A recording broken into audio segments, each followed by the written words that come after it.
কৰা ধান চিৰা ভাল পাইছো আৰু অকণ দিয়া বিটি কৰা ধান চিৰা ওয়েলকাম টু assamese কিটচেন। আজি মই এখন মচুৰ দাইলৰ ৰেচিপি বনাম। 1 কাপ মচুৰ দাইল এনেকৈ ধৰণে মই ধুই লৈছো।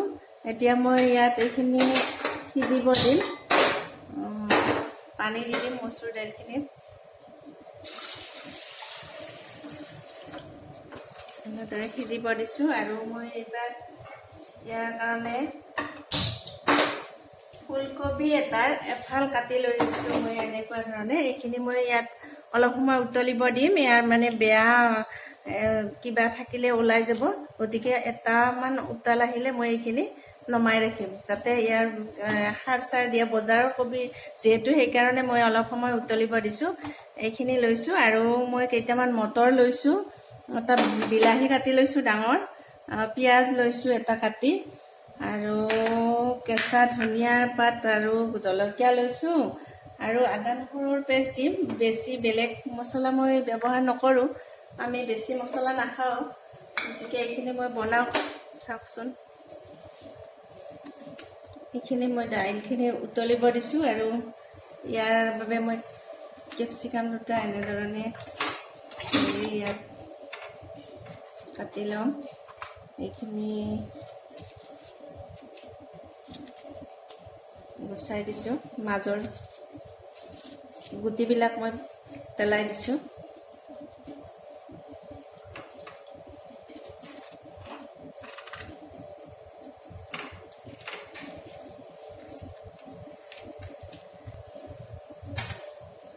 এয়া দাইলখিনি উতলিছে আৰু মই ফেটটো উঠাই দিম দাইলৰ পৰা।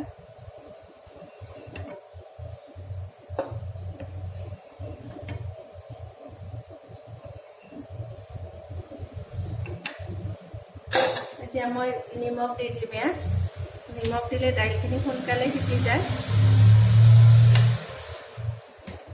হালধি গুড়িটো একেলগে দি দিছোঁ।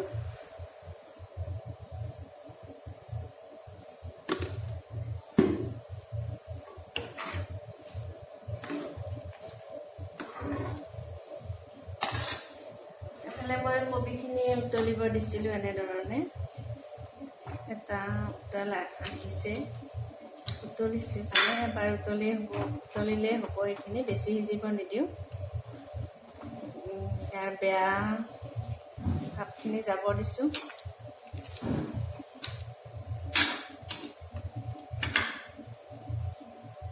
এইখিনি মই গেছটো অফ কৰি লৈছোঁ আৰু মই ফুলকবিখিনি ইয়াৰ পৰা পানীৰ পৰা উঠাই থ'ম। এতিয়া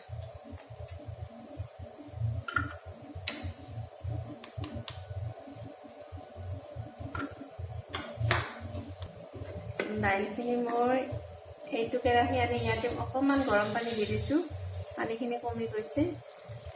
আৰু এতিয়া মই এইটো কেৰাহী ইয়াত দিছোঁ, এইটো চুলিত, আৰু মই ইয়াত চব্জিখিনি ভাজি ল'ম। এইটো কেৰাহীটো গৰম হ'ব দিছোঁ।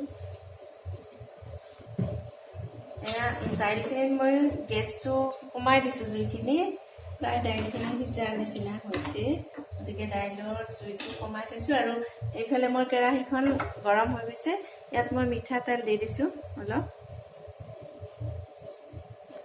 তেলটো নিজৰ জোখমতে দিলেই হ'ল।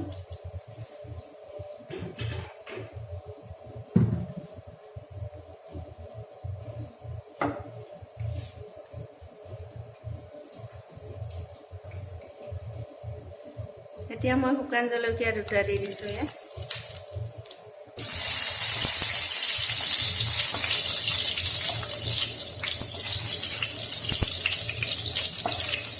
মন কৰিলে ইয়াত পাঁচফোৰণ দিব পাৰে, তেলটো ভাল ওলায়।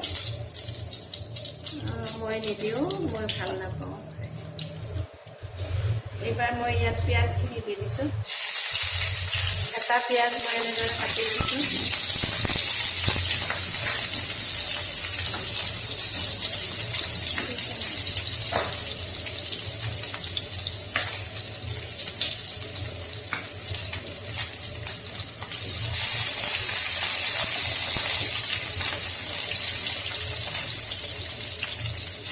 বিলাহীখিনি দি দিছোঁ।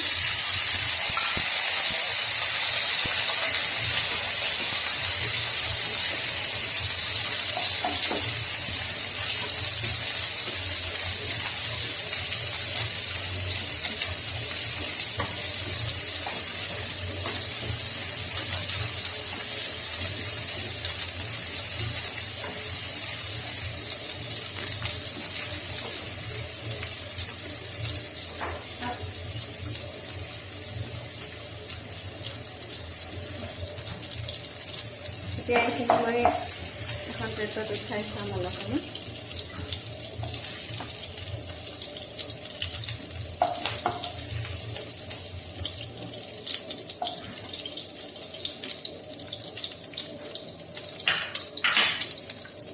মটৰখিনি অকণমান ভাজি লৈছোঁ কেঁচা গন্ধটো যোৱাৰ পিছত।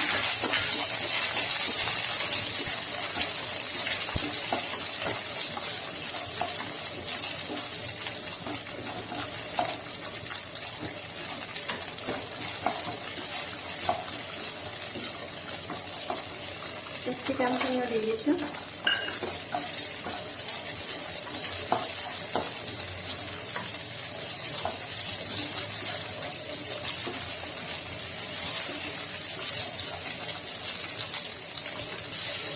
এইখিনি মই নমাই ল'ম।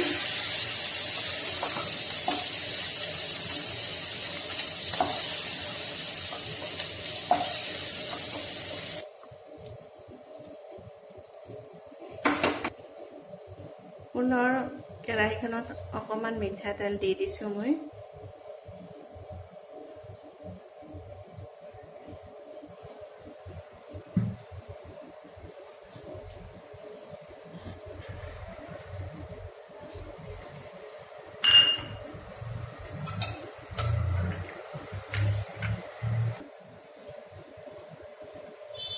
কেৰাহীখন গৰম হৈছে, মই ইয়াত ফুলকবিখিনি দি দিম।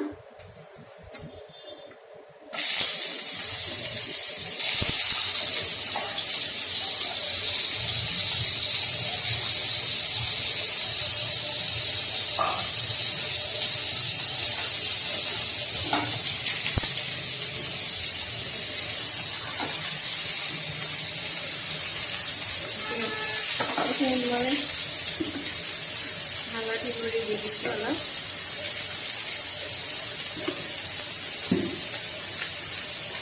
আদা নহৰুৰ পেষ্ট 1 চামুচ বা 4 চামুচেৰে দি দিছোঁ আৰু অকণমান দিছোঁ। এইখিনি দাইলখিনি মই সিজিছে, 5 মিনিটমান হ'লে সিজি যায়। এনেকুৱা ধৰণৰ হ'লে হৈ যাব। বেছি সিজিলে বেয়া। এইখিনি আমি ঢাকি দিছোঁ। মই ইয়াত এই ভাজি থোৱা বিলাহী আৰু পিঁয়াজখিনি এইখিনি দি দিছোঁ ইয়াতে এড কৰি।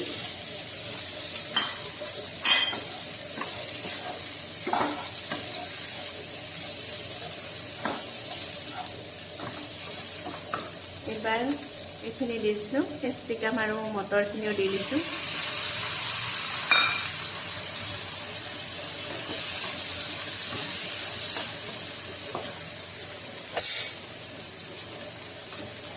কাশ্মীৰী ৰেড চিলি 1 চামুচ দি দিম মই, ৰংটোৰ কাৰণে দি দিছোঁ।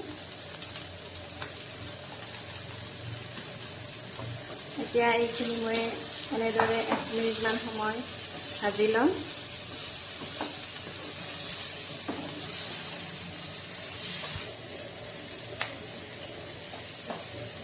এই চব্জিখিনিৰ কাৰণে মই নিমখ দি দিছোঁ, দাইলত তিয়াই আছে আৰু এইখিনিৰ কাৰণে নিমখখিনি দি দিছোঁ। অলপ সময় এনেদৰে মই ভাজি ল'ম, 2 মিনিটমান। ঢাকনি দি দিম ইয়াত মই। ঢাকনি দিলে অলপ চিমত দি দিলে অকণমান সময় 2 মিনিট সময় মই ঢাকনিৰে ঢাকি ৰাখিছোঁ। এতিয়া 2 মিনিট পিছত মই ঢাকনিখন গুচাই চাইছোঁ। এবাৰ চেক কৰি ল'ম এইখিনি কেনেকুৱা আছে। জুইখিনি বঢ়াই দিছোঁ মই গেছটো। অকণ পানী উঠা নিচিনা হৈছে।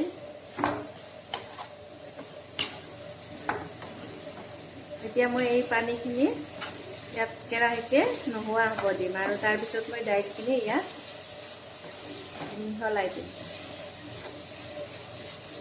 এতিয়া মই এনেধৰণে 1 মিনিট 1.5 মিনিটমান সময় ভাজি ল'ম, পানীখিনি যাতে নোহোৱা হৈ যায়।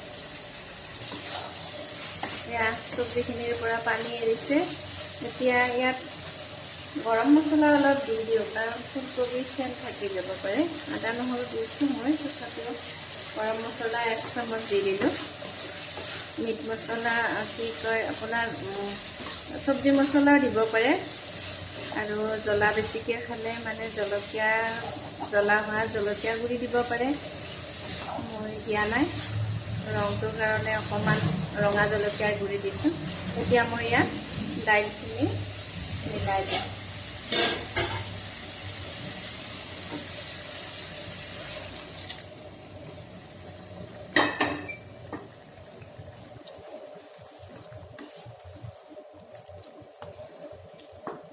এনেদৰে মই ঢাকনি মাৰি অলপ সময় উতলিব দিম। এইখিনি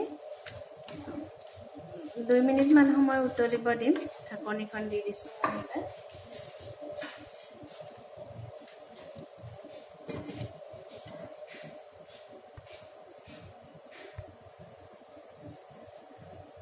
এয়া 2 মিনিট পিছত মই চেক কৰি চালোঁ আকৌ। ধুনীয়া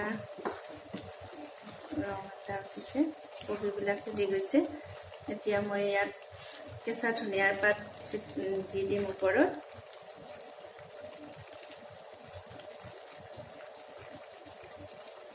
আৰু কেঁচা জলকীয়া 2টা কাটি দিছোঁ।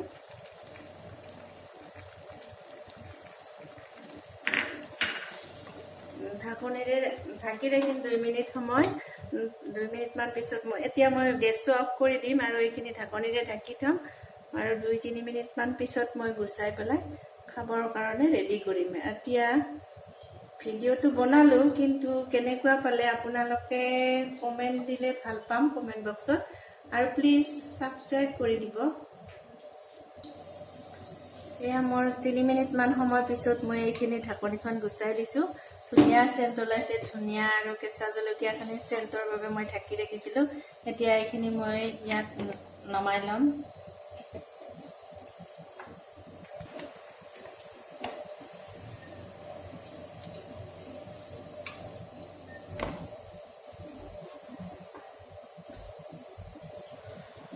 এয়া মোৰ মচুৰ দাইলৰ কাৰী হৈ গৈছে। তেনেহ'লে আজিলৈ এৰিছোঁ। ধন্যবাদ।